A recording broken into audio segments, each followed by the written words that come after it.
My girlies with pretty privilege, let's talk! Today, I'm talking about the disadvantages you have if you are somebody pretty gorgeous or just unusually attractive than the rest and you have pretty privilege. Then let's talk about the disadvantages because there are some. First, let's say you are in a group of people and an outsider comes and says something mean to you.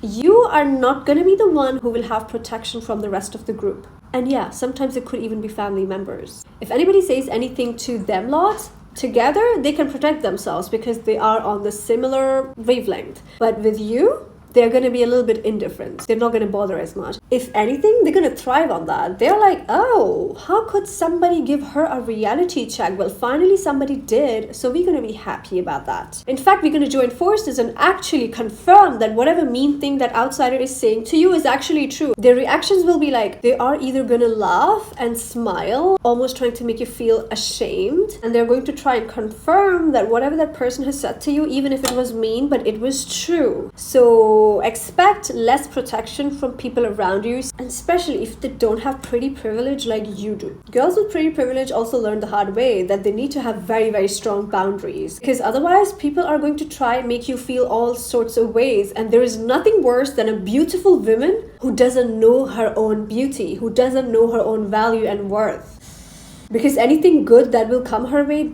because of pretty privilege, she is going to sabotage and she's going to push it away. You don't want to do that, do you? Even men actually who have more privilege because of their looks, they are normally forced into isolation a lot of the times because of how people treat them, to be honest. It's not because they have bad personalities or they're bad people, not at all. In fact, beautiful people are one of the smartest and kindest people on earth. It is what it is, I said it. Studies show they are more charitable, they are more favorable, and they're more generous. Unlike the ones who have nothing nice to say about others because they're always triggered in somebody who's better than them. And that indicates that an average person isn't as nice as they think they are. So if you're a pretty person, first things first, you got to know this. You got to accept it and acknowledge that. And then you have to maneuver according to that. Don't feel sad and hurt about all of these reactions that you get. It just means you're just a lot more blessed and privileged, you know. And it also means that you have to come to terms with being okay with being isolated at times. It's totally okay. Being isolated is a lot better than being in the company of people that just don't want the best for you and are triggered in your presence, and they will do anything to diminish your very existence. Also, if you're talking about pretty privilege, it is a lot easier for prettier people to embody the top 10 frequency and actually make a lot more money in their lifetime.